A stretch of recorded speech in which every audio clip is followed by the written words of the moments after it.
तो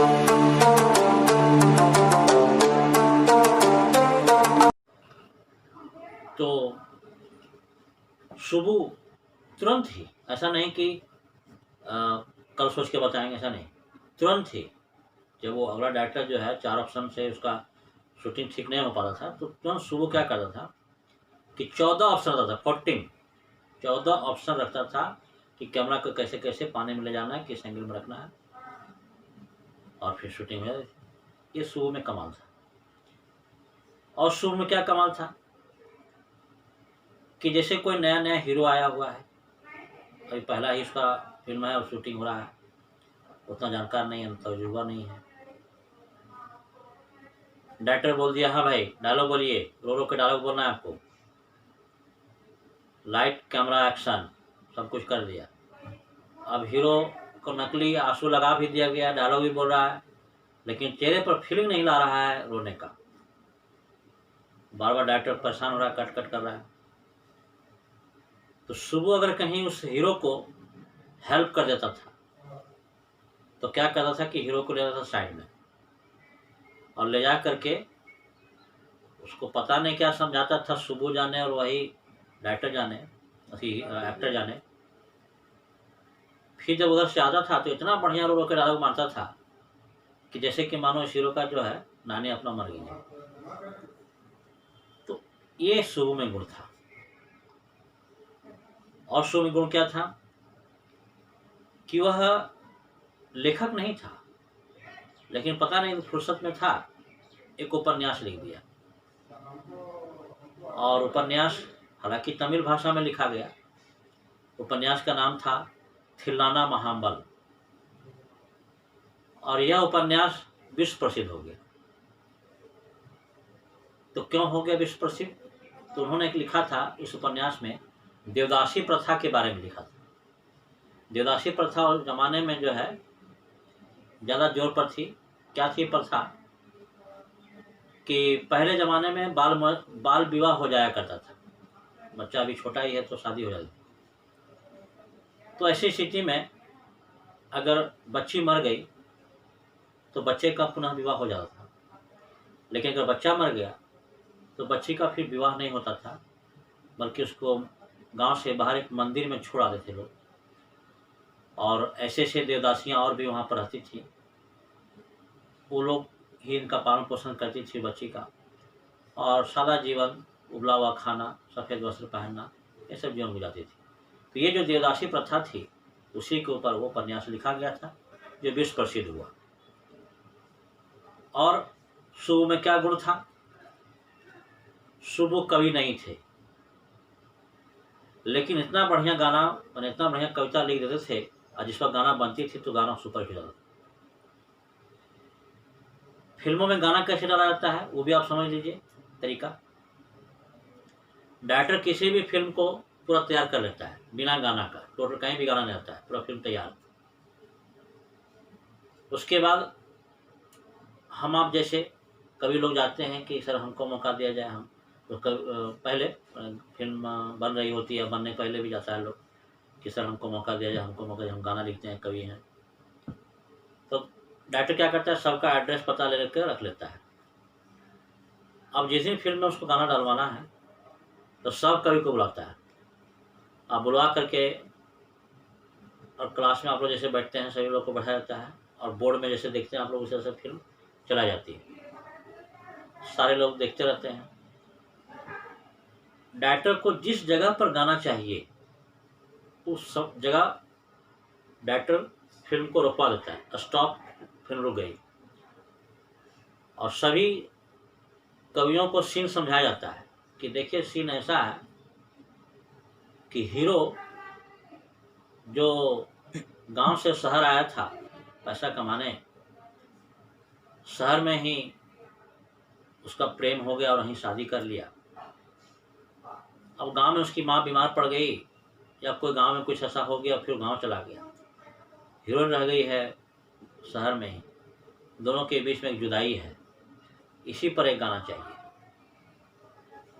आप लोग एक सब समय देता है डायरेक्टर कि 1 सप्ताह या 2 दिन या 4 दिन आप लोग अपना अपना घर जाइए और सब लोग अपना लिख करके जुदाई पर और हम गाना दे दीजिए, जमा के जिसका बढ़िया होगा उसी का गाना सेलेक्ट करके दे दिया जाएगा फिल्म में। सब लोग चले जाते हैं घर, सब लोग अपना अपना लिखते हैं, मैं तुम्हारे बिना ऐसे वैसे सनम ये हो, लिख करके 1 सप्ताह के बाद जमा कर देते हैं। अब जमा किया हुआ कविताओं में से सुबह जो कविता को छाट देता था और जिससे वो गाना बन जाती थी और वो गाना सुपर हिट हो जाता, ये शुभ गुण था। और शुभ गुण क्या था सो देखिए, सुबह कभी कोई फिल्म में एक्टर बनने का कभी नहीं सोचा कि हम एक्टर बनेंगे, लेकिन बहुत डायरेक्टर उसको एक्टर अपना फिल्म में हीरो लेने का प्रयास किया कि हम अपना फिल्म में आप ही को हीरो लेंगे, लेकिन कभी किसी डायरेक्टर के फिल्म में हीरो बनने का प्रयास नहीं किया। जब कोई डायरेक्टर बहुत जिद किया कि नहीं आपको हम आप ही को लेंगे, दूसरे लेवल करेंगे, तब जाकर के वह एग्री हुआ भी, तो मेन एक्टर यानी कि मेन हीरो के रूप में नहीं बल्कि साइड हीरो के रूप में एग्री हुआ। और वो जब फिल्म बनी तो इस साइडो हीरो में इतना बढ़िया रोल कर देता था कि उसका फिल्म का जो मेन हीरो रहता था वो उसका रोल दब जाता था और शुभ का रोल ऊपर उठ जाता था। ये शुभ गुण था। आप बहुत ऐसे फिल्म देखे होंगे बच्चों जिसमें 2 हीरो है, एक मेन हीरो है, एक साइड हीरो है। तो साइड हीरो इतना दमदार तरीके से रोल कर दिया कि मेन हीरो का रोल दब गया। जैसे आप लोग मोहब्बतें देखे होंगे, उसमें अमिताभ का रोल दब गया है, शाहरुख खान का रोल ऊपर उठ गया है। बड़े मियाँ छोटे मियाँ देखे होंगे, उसमें अमिताभ का रोल दब गया है, गोविंदा का रोल जो है उठ गया। तो ऐसे ढेर सारे फिल्में हैं। तो सुबह के साथ ये था, यानी कि सुबह एक अच्छा एक्टर भी था। और सुबह क्या गुण था सो देखिए, उस जमाने में, जिस जमाने में फिल्म के फ्लॉप होने से डायरेक्टर जो है 3 काम करता था, या तो आत्महत्या कर लिया, या फिर जो है दारू पीने लगा, शराब पीने लगा, टेंशन में आ गया, शराब पी करके अपने आप को मार दिया, या फिर फिल्म जगत ही छोड़ दिया, अपना दूसरा का काम धंधा अपना करके कर्जा महाजन तोड़ा। तो ऐसा क्यों था उस जमाने में? क्योंकि ऐसा इसलिए था क्योंकि उस जमाने में कोई फिल्म में पैसा लगाना नहीं चाहता था। वो जमाना गांधी और नेहरू का था, तो सब लोग देश के लिए मरना चाहते थे, देश के लिए कुछ करना चाहते थे। कि फिल्म में नाच गा करके पैसा कमाना, फिल्म में पैसा लगा के पैसा कमाना, ये बड़ा खराब समझते थे लोग कि बेकार चीज है, नाचना गाना बेकार समझते थे। तो फिल्म डायरेक्टर को प्रोड्यूसर नहीं मिलता था। प्रोड्यूसर का मतलब होता है वह व्यक्ति जो फिल्म में पैसा लगाया है। आप फिल्म देखेंगे, कोई भी फिल्म तो देखिएगा कि डायरेक्टर का नाम कोई और है, प्रोड्यूसर का नाम कोई और है। और कोई कोई फिल्म ऐसा देखेगा कि डायरेक्टर प्रोड्यूसर अपने है, वो डायरेक्टर वे तो मैंने खुद पैसा लगाया है। तो उस जमाने में आप पुराने जमाने का फिल्म देखिए तो अधिकतर में पाइए कि डायरेक्टर प्रोड्यूसर खुद एक ही आदमी, क्योंकि उस जमाने में लोग को पैसा लगाना नहीं चाहता था फिल्म में, तो डायरेक्टर खुद लगाता था।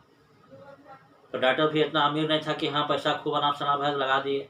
तो क्या करता था भाई, तो घर गिरवी रखता था, कर्जा महाजन करता था, बाजार से जो है सूद पर पैसा उठाता था और वो पैसा से मैंने फिल्म बनाता था। अब अगर वो फिल्म फ्लॉप कर गया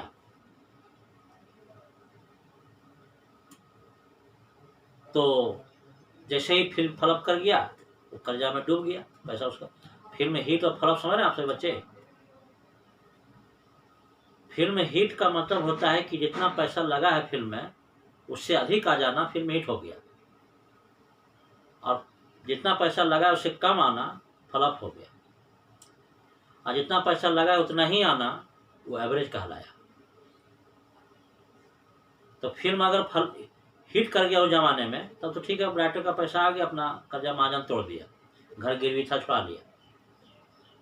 लेकिन अगर फिल्म फ्लॉप कर गया तो आपको बतेबे कि राइटर तीन काम करता था।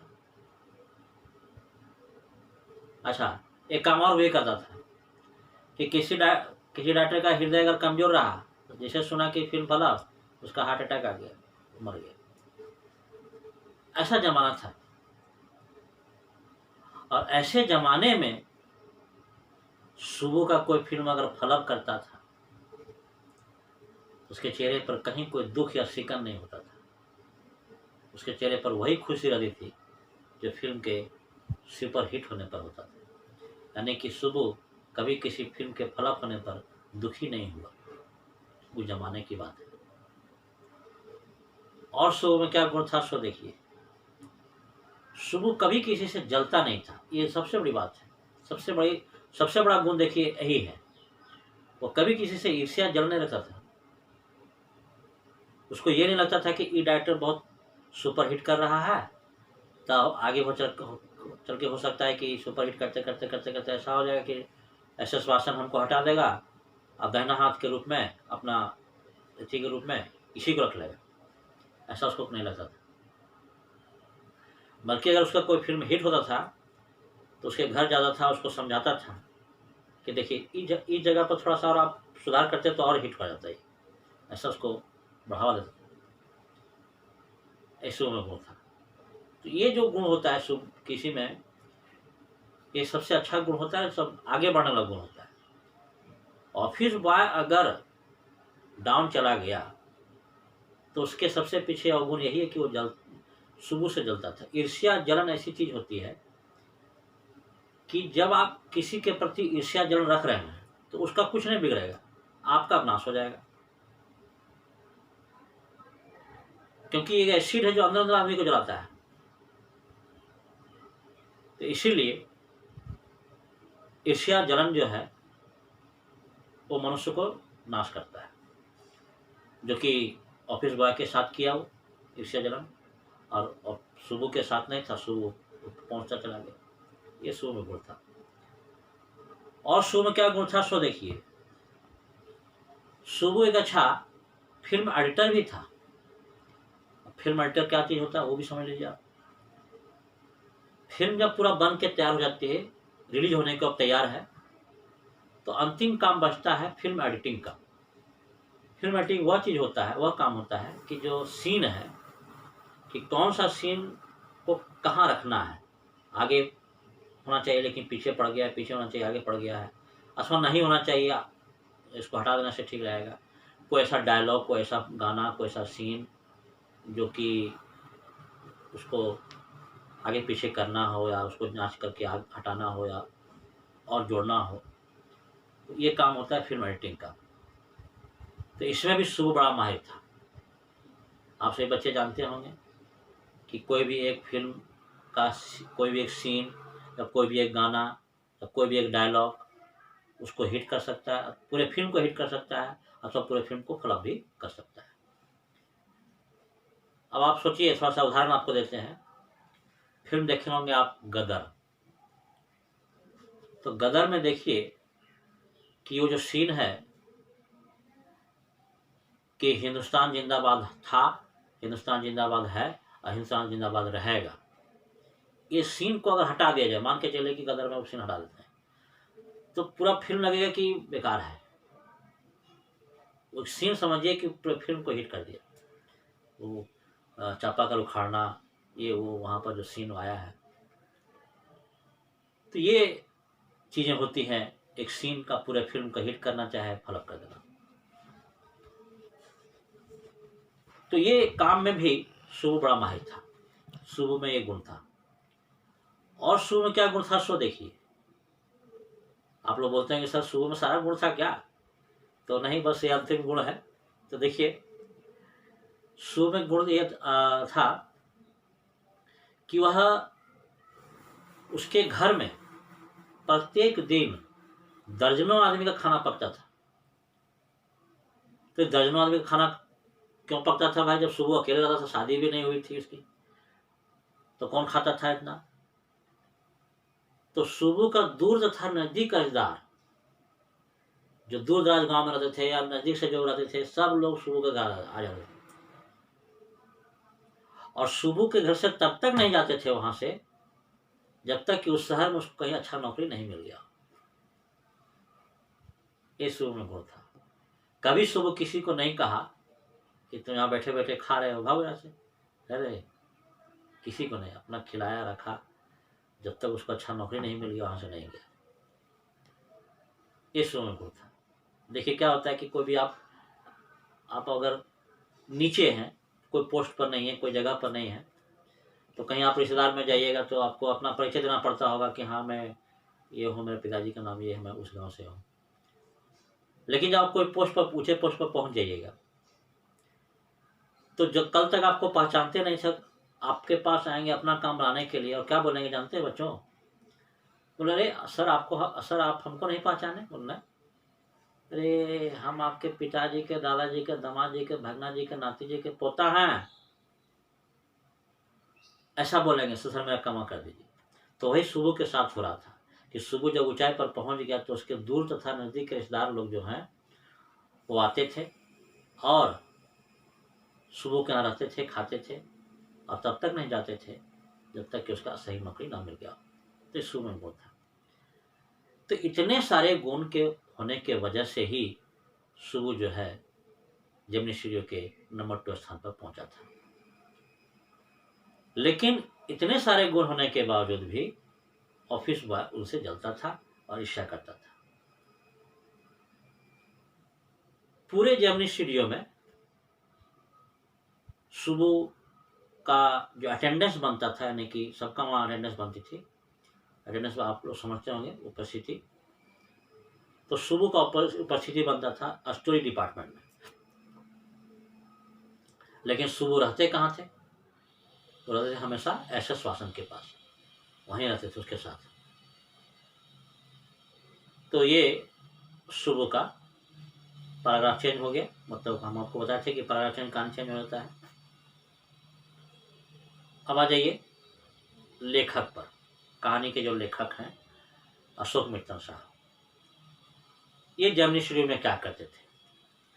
तो आपको बता दें कि जेमिनी स्टूडियो में लेखक नहीं थे, चैप्टर के लेखक हैं, लेकिन जेमिनी स्टूडियो में वो फिल्मों के कहानी नहीं लिखते थे। तो क्या करते थे भाई?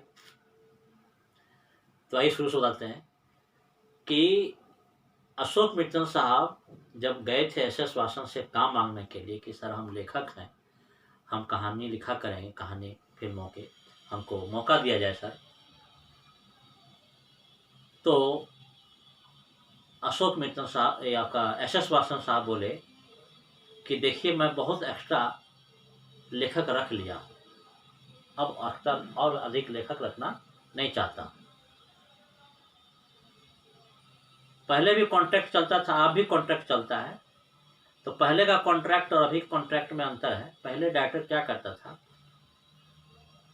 कि क्योंकि पहले इतना सारा जैसे फिल्म इंडस्ट्री में इतना सारे मौके नहीं थे, इतना सारा जैसे आप एक काम छूटा तो दूसरा काम पकड़ लिए, या कहीं फिल्म इंडस्ट्री में काम नहीं मिला तो टीवी सीरियल में काम पकड़ लिए, प्रचार उचार में आ गए, बहुत सारा रास्ता है। अब पहले ऐसा नहीं था। पहले एक ही को स्टूडियो होता था गिना चुना। अब वो वहाँ काम अगर नहीं मिला तो बाहर मतलब समझिए बेरोजगार हो गए हैं तो दूसरा काम पकड़िए।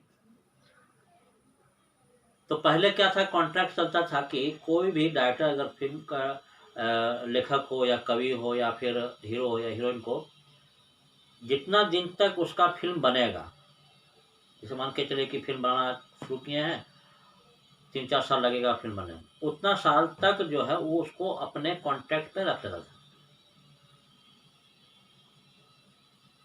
तो एसएस वासन साहब जो हैं बहुत सारे कॉन्ट्रैक्ट में लेखक को रख लिए थे, अब एक्स्ट्रा लेखक वो रखना नहीं चाहते थे। तो इसलिए बोले कि हम और एक्स्ट्रा लेखक नहीं रखेंगे। तो अशोक मित्तल साहब बोले कि भाई आप नहीं रखना चाहते हैं। तो अशोक मित्तल साहब तो थोड़ा सा रोजगार थे, गरीब भी थे और बेरोजगार भी थे, क्या करते? हालांकि ग्रेजुएशन किए हुए थे, पढ़े लिखे थे, लेकिन कहाँ जाते? तो फिर एसएस वासन साहब से बोले अशोक मित्तल साहब कि ठीक है, हम आप लेखक के रूप में आप हमको नहीं रखिएगा, आपका इतना बड़ा स्टूडियो है, कुछ तो काम होगा, हमको कोई काम दे दीजिए। तो बोल ठीक है, आपको हम जो है पेपर कटिंग का काम दे देते हैं। 8-10 गो पेपर आता है, उसमें आपको करना ये है कि जो कहानियाँ छप के आती हैं, बहुत सारी कहानी पेपर में छपता है, उन कहानियों को काट काट के फाइल में रखना है, और जो फोटो छपता है पेपर में, वो फोटो को काट करके एक बोर्ड था, बोर्ड पर चिपकाना है। यही काम रहेगा। तो लेखक साहब मान गए कि चलिए जो मिल गया ठीक है। तो उनको एक कमरा मिल गया, छोटा सा कमरा, वहाँ पेपर आता था, सबको काट काट करके फाइल में रखते थे, फोटो चिपकाते थे दीवार थी बोर्ड पर।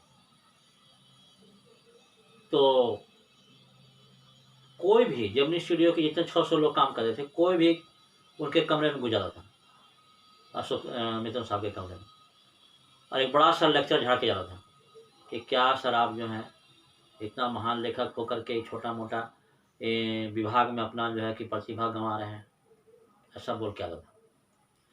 लेकिन सब कुछ करते नहीं थे, अपना सुनते थे, अपना काम करते थे। तो एक दिन ऑफिसों बॉय को क्या मन किया, ऑफिस बॉय भी घुस गया आपके कमरे में, अब बोलने लगा कि क्या सर आप जो है इतना बड़ा लेखक होकर के एक ऐसे विभाग में अपना प्रतिभा बर्बाद कर रहे हैं जो नाइयों के लिए सूटेबल है, या जिसका हाथ पांव नहीं उसके लिए सूटेबल है। तो अशोक मित्तल साहब को थोड़ा खराब लग गया, वो उठे चले गए एसएस वासन के पास। वो सर हमको ये काम नहीं करना है। तो एसएस वासन साहब बोले कि आपको तो हम पहले बोले कि हम लेखक के रूप में नहीं रख सकते हैं, और हमको ये काम छोड़ के दूसरा कोई काम दे दीजिए। तब अशोक मित्तल साहब बोले कि नहीं, तब एसएस वासन बोले कि ऐसा है, तो अगर आप ये काम नहीं कीजिए तो जाइए, ऐसा कि भीड़ में रहिए, इतना सारा भीड़ में आप भी रहिएगा। तब से जो है अशोक मित्तल साहब भीड़ में रहने लगे, और जब से वो भीड़ में रहने लगे, तब से ऑफिस बॉय से उनका बहुत अच्छा पटरी खाने लगा। कैसे पटरी खाने लगा? क्योंकि ऑफिस बॉय जो थे वो भीड़ का मेकअप करते थे, और अशोक मित्तल साहब जो लेखक थे वो मेकअप करवाते थे। इन दोनों का अच्छा मैंने केमिस्ट्री भिड़ गया, अच्छा से दोस्ती से लोग रहने लगे। इस प्रकार से दोनों का जो अच्छा चलने लगा। तो यहाँ पर लेखक साहब का भी जो है पैराग्राफ चेंज हो गया।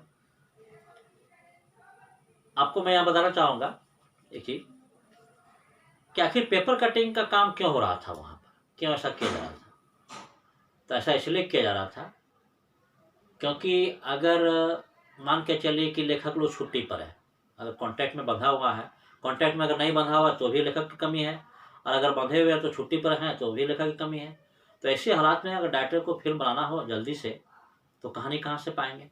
तो फाइल में यहाँ रखा रहेगा, तो उसी से कोई कहानी निकाल करके फिल्म बना सकते हैं, पहला रीजन। और दूसरा, ये जो फोटो जो बोर्ड पर चिपकाना होता था, इसका क्या मतलब था? तो इसका मतलब ये था कि फोटो जो होती थी वो मेकअप डिपार्टमेंट में काम करने वालों के लिए फायदेमंद होता था। जैसे मान के चले किसी मेकअप मैन को, मेकअप बॉय को या मेकअप मैन को किसी हीरो या हीरोइन को एक लुक देना है, कोई ऐसा लुक देना है जो लुक उसको समझ में नहीं आ रहा है चेहरे का, कि कैसा लुक दे दे इसको। तो क्या करता था कि आकर के बोर्ड पर टंगा हुआ जितना भी फोटो होता था, फोटो को देखता था और उसी आधार पर उसको लुक देता था। तो ये पेपर कटिंग का काम करने का ये मकसद था। अब लुक पर एक छोटी कहानी हमको याद आ रही है, जो चैप्टर में नहीं है, आपको फिल्म जगत से जुड़ी हुई चीज़ हम लोग बताते हैं। पहले ज़माने में जब देश आज़ाद होने को थी, होने को पहले गुंडे जो होते थे फिल्मों में, देखिए फिल्म जो होता है वो बाहरी जगत का दर्पण होता है, दुनिया का दर्पण होता है फिल्म, जो दुनिया में हो रहा है फिल्म में दिखता है। तो पहले जो गुंडे होते थे कैसे होते थे फिल्मों में? काला पगड़ी, काला टीका, काला मूछ बड़ा बड़ा, हल्का दाढ़ी, उसके बाद काला कुर्ता, काला धोती, और जूता जो है आगे से ऐसे मुड़ा हुआ, और गोलियों का पट्टी से पहनता था, हाथ में बड़ा सा बंदूक लगा था, घोड़ा पर बैठ करके कड़वा कड़वा चल दिया, गुंडा बन गया। ऐसा गुंडा था। फिर देश आज़ाद हुआ, लोग पढ़ने लिखना शुरू कर दिए। अब फिल्मों में ऐसे गुंडे आने लगे जो पढ़ा लिखा था, कार पर चलता था, सूट बूट पहनता था, टाई बेल्ट लगाता था, लेकिन बदमाशी करता था। तो उसमें प्राण साहब जो हैं, प्राण का नाम सुने होंगे आप लोग, ये डॉन फिल्म देखे होंगे, लंगड़ा का रोल किया है, बहुत से फिल्मों में किया है। तो उसमें सेट होता था उनका, माने वो गुंडा में सेट होते थे। फिर जमाना बदला, अब आया कि नहीं, ग्लोबलाइजेशन हो गया, पूरे विश्व स्तर पर कब्जा करना है, इस टाइप का सोचा गया। तो इसमें अमरीश पुरी सेठ बैठते थे, मुकम्मल खुश हुआ, मिस्टर इंडिया का रोल देखे होंगे आप लोग। तो एक बार क्या हुआ कि प्राण साहब को इंटरनेशनल गुंडा का रोल मैंने मेकअप करना था। उसको समझ में नहीं आया था मेकअप मैन को कि कैसे इंटरनेशनल गुंडा का जो है मेकअप करें। तो एक विदेशी गुंडा, मतलब विदेशी एक कैदी था जो भाग गया था जेल से, उसको पेपर में उसका आया था कहानी, तो वही फोटो काट करके चिपकाया हुआ था। तो मेकअप मैन वही फोटो देख करके और प्राण साहब को मेकअप किए थे। तो क्या उसका लुक था, सो गौर कीजिएगा। पूरा बाल साफ, मूछ दाढ़ी साफ, जबकि पहले मूछ दाढ़ी वाला गुंडा रहता था, बाल वाला गुंडा रहता था, लेकिन अब नहीं, बाल साफ, मूछ दाढ़ी साफ, यहाँ तक कि भौं साफ, ये भौं है वो सब साफ। उसके बाद काला टोपी, मन गोरा आदमी, अब काला टोपी, काला चश्मा और कोट जो है घुटने से नीचे तक काला, जूता मोजा काला, दस्ताना काला, काला चश्मा, वो था गुंडा। तो ऐसा लुक दिया गया। तो ये उस फोटो का मतलब था। बस समझे बच्चों।